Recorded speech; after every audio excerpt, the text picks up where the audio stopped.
All right, we're here with the legendary trainer, Ray Longo. How you doing, Ray? Good. Good to be here with you guys. All right, cool. Well, it's nice to be at your gym. This is a great-looking gym. I'm going to take some pictures outside. Awesome. How long? Tell me about the gym. How long have you had it here? This particular gym, 2 years. We were located in Mineola. We moved probably, I'm going to say, about 2 years ago. And how's business here? Business is doing very well. I know that you've got a section, you've got a lot of mats here, but I think you're going to break down in one place and on the side, make that a weight room. Right. And then, yeah, well, I mean, right now what's happening is we have Chris Weidman teaching. He teaches a wrestling class, and we have, we added 3 jiu-jitsu classes. So we're going to take out the weights and everything, move them to one section. So we'll have a cardio room and like a strongman area or a weightlifting room, and it's going to be one big wide open mat space. We're putting the zebra mats down, which are excellent, and we'll have the octagon and the ring. That's it. So that'll be, and we'll have the heavy bags up, obviously. yeah. Well, I tell you, you go to some gyms, you'll see a ring. Other gyms, you might see a cage. This one has the ring and a cage. Yeah, right. It's good. It's a good place. I think the quality of fighters we're putting out shows it. I mean, I just want to make the best training for the training environment for the guys that are fighting, so they have one place to go and they can get everything in. Well, you mentioned Chris Weidman training and teaching here. Chris is a phenom. He hasn't been training Brazilian Jiu-Jitsu that long, but he's going to Abu Dhabi. He just wrecked somebody. Yeah, he's a prodigy. I mean, he's the real deal. There's no BS with him.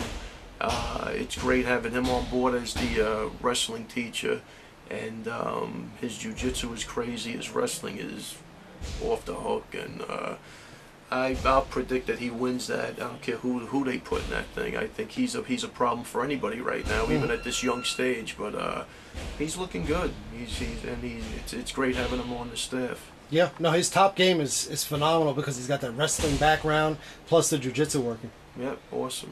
Now, I see you're wearing, as usual, your Serra-Longo shirt, and now you have a long relationship with Matt Serra.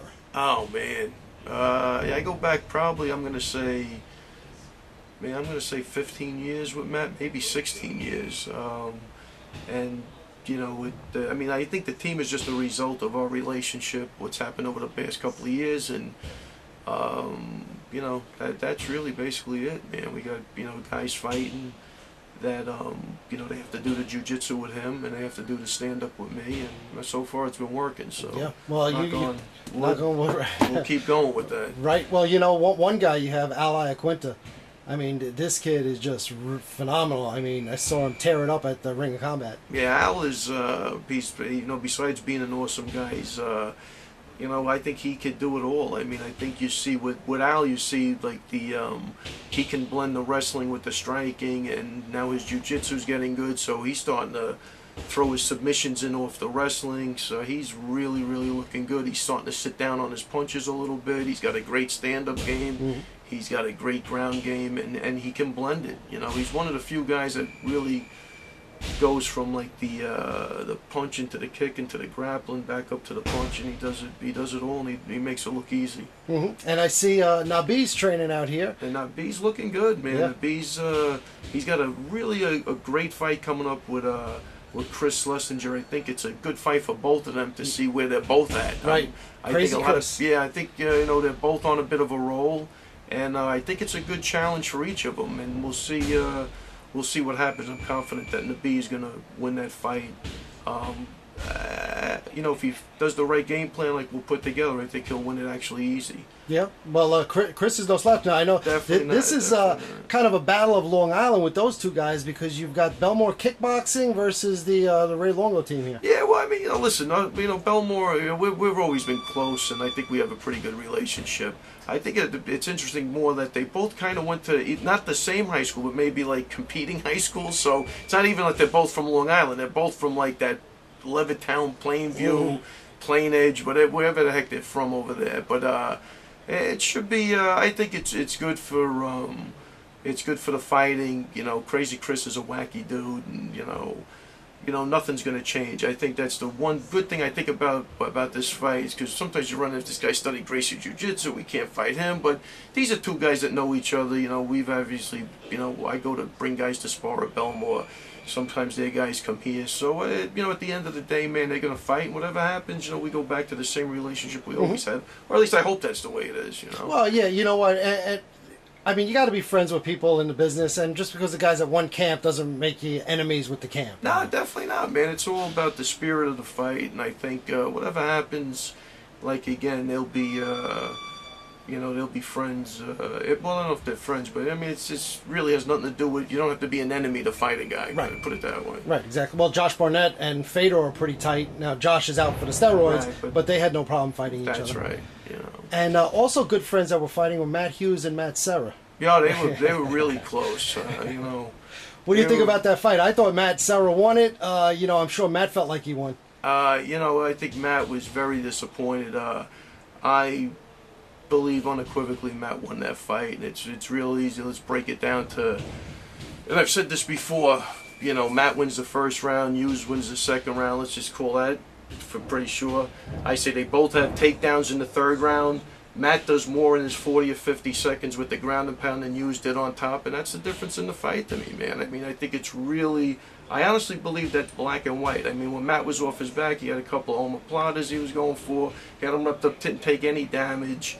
I don't know how they scored a fight for the other guy. I really don't. You know, and it was, even though it was a good fight for, you know, I mean, it was a crowd-pleasing fight. Obviously, he got fight at night, but I really think if you just look at it that black and white, give one round to one guy, one round to the other guy, they both have takedowns. That's not a factor now. So what does it come down to? Yeah. I mean, Matt definitely did more with that his last, you know, 40 or 50 seconds of ground and pound than Hughes did in the thing, and that's the difference in the fight to me. Period. Yeah, no, it was pretty clear. I was really shocked when they stole the Serra decision. Yeah, very confusing because you know, when I heard Matt, I forgot the other guy's Matt Hughes, so I'm thinking we won. It was like an emotional nightmare being in there, and you know, you don't really see Matt get that upset. He was pissed, and you know, in the octagon. You know, he said, "Tell me the truth. I won the fight." I said, "I really believe you won that fight." You know, that was before the decision, and I think it took him till, you know, they gave him fight of the night, and everybody telling him afterwards, "I believe you won the fight," that he finally started to sink in. But for the first 1 or 2 hours, he was definitely bummed out. Even though, you know what, it was a close fight. Yeah, and, you know, nobody's saying it wasn't close. Yeah. So it had to be pretty satisfying, at least, to, you know, put a kind of a hurting on Matt Hughes there. Even though he didn't get the decision. Look, I think it was clear that one guy looked like he was trying to win the fight, and one guy looked like he was just trying to survive the fight. I mean, I don't know. A little lay and pray there. I mean, look, you could also make a case in the second round that Mazzagatti left him on. I mean, what is he doing? He's leaving him on the floor. Nothing's happening. They could have made it a more exciting fight. But even with 10 seconds left in the round, instead of Matt riding out the round in the second, he goes right at him. I mean, he's, you know, so he was the guy pushing the fight. He looked like he wanted to make the fight, and I think, you know, on octagon aggression, and you got to just give him the fight. I mean, the other guy would have definitely not have complained. I mean, he didn't even know where he was after the first round. You hear him talking to, he didn't know if he was knocked down. He didn't, you know, so I don't think you would have gotten an argument from him for sure. Well, hopefully we'll see Matt Serra back in the octagon again. Yeah, he's planning on it, and you know, he'll take some time off. He's enjoying his daughter and the summer, and I think he needs a little break after that. And then he is planning on fighting. He just, you know, sparred this morning, so he's staying in shape, which is a good sign. And we'll see, but he'll be ready no matter what happens. Awesome. All right, Ray, I know that you're getting ready to train somebody out there, so appreciate the interview. Awesome. Anytime. It was a pleasure. All right, good luck with the school. All right, thanks, Gov.